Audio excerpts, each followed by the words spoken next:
And a welcome here to Wake Up Call with Dan Tortora, where sports truly meets that thing called life. We appreciate you being here with us Monday through Friday from 9 a.m. to 11 a.m. Eastern Time. Appreciate your patience here this morning as we are here on Wake Up Call with Dan Tortora, where sports truly meets life, finding you all throughout Central and Upstate New York, up and down the East Coast, the Midwest, the West Coast, and all around the world. You could find us on all of our channels where you're watching and listening right now. That's on youtube.com and facebook.com, both /Wake Up Call DT, and of course on wakeupcalldt.podbean.com. So however you're tuning into the show today, we thank you so much for being a part of the broadcast. We appreciate you so very much for being here on Wake Up Call with Dan Tortora, where sports truly meets that thing called life. We got a lot of great stuff coming up here for you today. We're going to put Thursday and Friday show together because we have a giant special coming up for you tomorrow. A sit-down conversation with Symir Torrance from his high school on his high school grounds there right on the court at SAS, the Syracuse Academy of Sciences Charter School. And Symir and I are going to tell his story unlike you've ever seen it. And I am ecstatic to share that with you. And because that special is going to be our Friday focus, we moved the annoying moment of the week, lead, top dog of the week, all here to be with Papa Joe for this week only. And then next week, we'll have our normal Friday annoying moment of the week, lead, and top dog of the week. So doing those a day early this week so that we can give you our spotlight feature tomorrow morning with Symir Torrance. A lot of great stuff coming up. Inside of MonPausPopcorn.com is what's popping. You just heard it. The annoying moment of the week. We'll start things off. Pardon me. I think I know where I'm going to go with part of this. The annoying moment of the week, proudly presented by Carvel DeWitt. Lead, learn, evolve, ad-lib, and deliver. Proudly presented by Chick-fil-A Cicero and Chick-fil-A Clay. Then we'll jump into the top dog of the week announcement, proudly presented by Canine Camp Dog Daycare and Canine Kampground Dog Boarding. And Papa Joe will join me for the second hour to speak on the LPGA, the PGA, Major League Baseball, and we'll also have a conversation on the NFL draft. That's all coming up where sports meets life here on Wake Up Call with Dan Tortora. So let's jump right into the annoying moment of the week. Dan Tortora proudly brings you... Is that for real? Are you kidding me? The annoying moment of the week. I really, honestly, I don't know how to respond to this. Presented by Carvel DeWitt, 4322 East Genesee Street. It's what happy tastes like. Do you have to be that crazy? I guess so.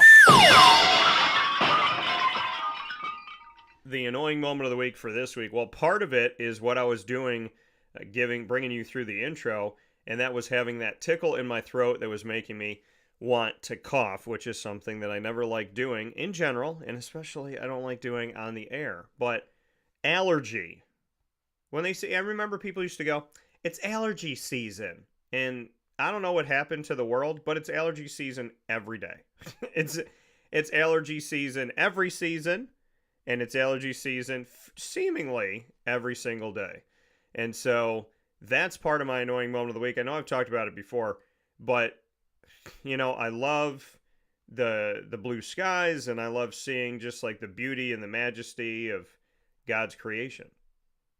And you know, the weather, it's funny, if you look outside, it doesn't seem like the weather has changed when you look up at the blue skies and you look up at all the wonderful things that are out there.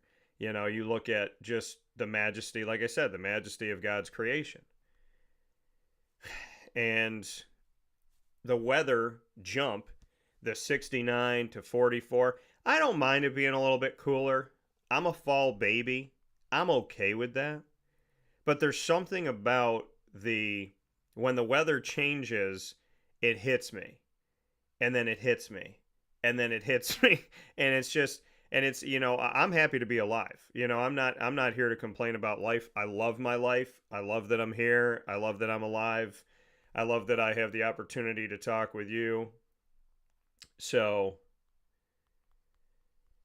I'm not going to sit here and complain that, you know, allergies, I mean, they happen.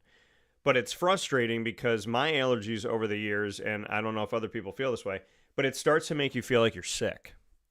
So I can't stand having a dry throat. I cannot stand that.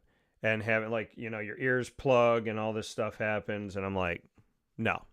So plain and simple, allergy season is all the time. I don't know if it's because we put something in the air as human beings. Do we pollute it more? I have no idea what we've done, but that shows up sometimes.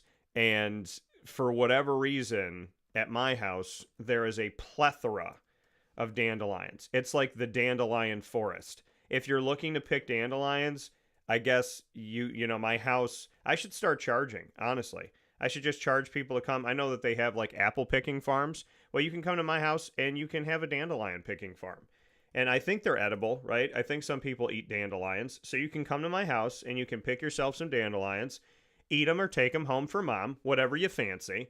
But yeah, I've had enough. I've had enough of the dandelion and the feeling like, you know, and I mean, I got to get sleep too. I mean, you obviously got to get sleep, but just that feeling where you wake up and you feel like you want to cough and you just kind of feel like, you know, you're plugged and you want to go back to bed, and, you know, that comes with the seasonal stuff. My other annoying moment of the week is, how do you ask somebody out in today's America? How do you do it, folks? How do you ask somebody out today? Right? Nobody wants to talk in public.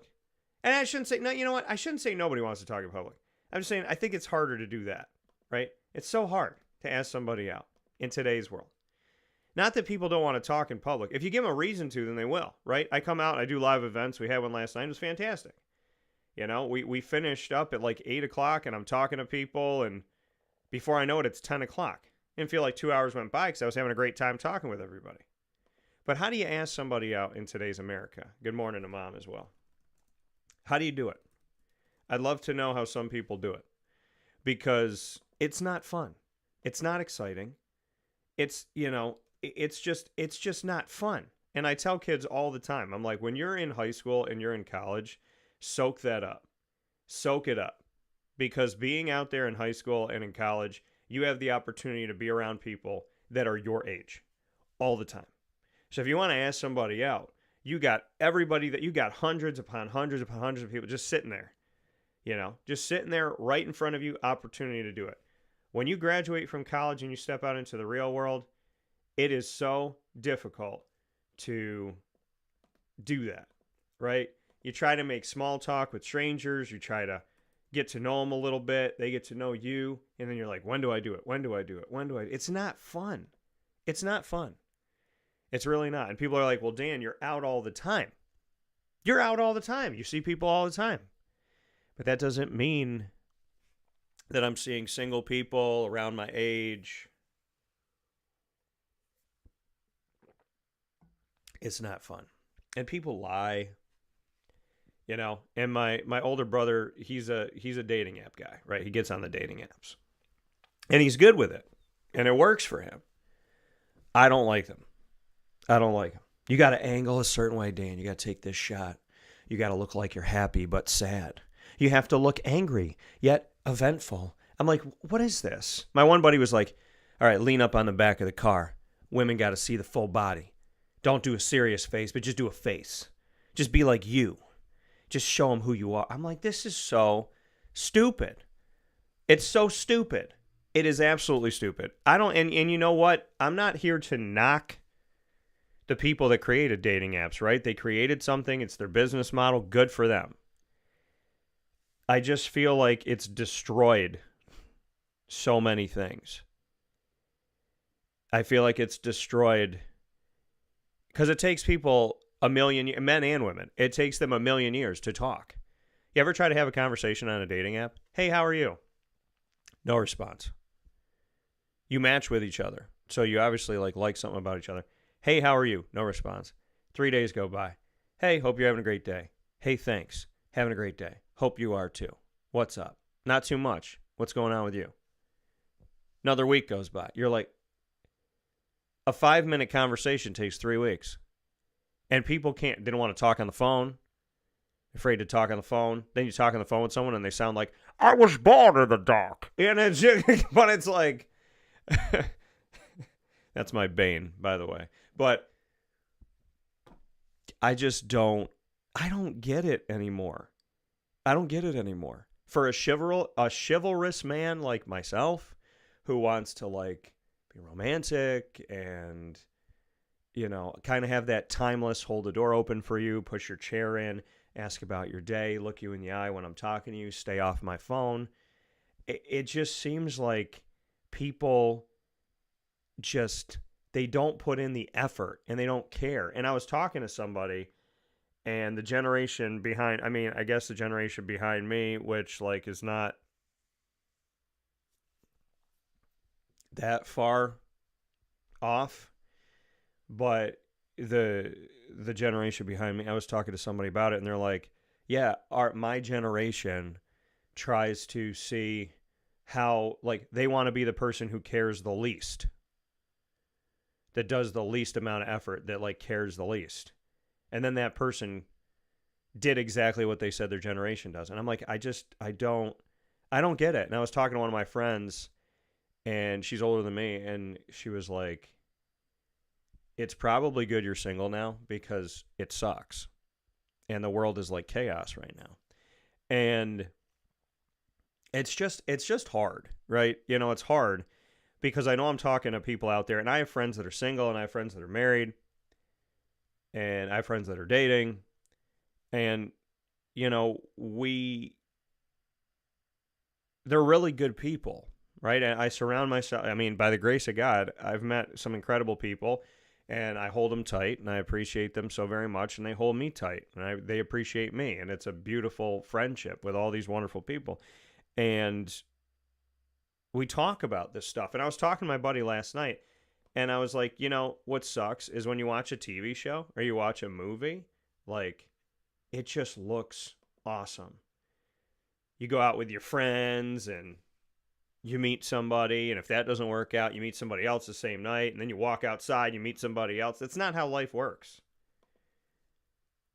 How real life works, post-COVID, is you go outside and you go outside, you see somebody attractive and they look miserable and they don't want to talk to anybody, and you leave them alone. And then you down the street and there's another person that's like, don't touch me, don't talk to me. But it's just so weird how things are now. And it's just not easy. And for somebody like myself who, you know, wants to have a family and wants to have that love and everything, that's always meant something to me. But it's extremely difficult to find. You know, you don't find what you find on television. Is a lie in that world where, like, you bump into someone through serendipity or a friend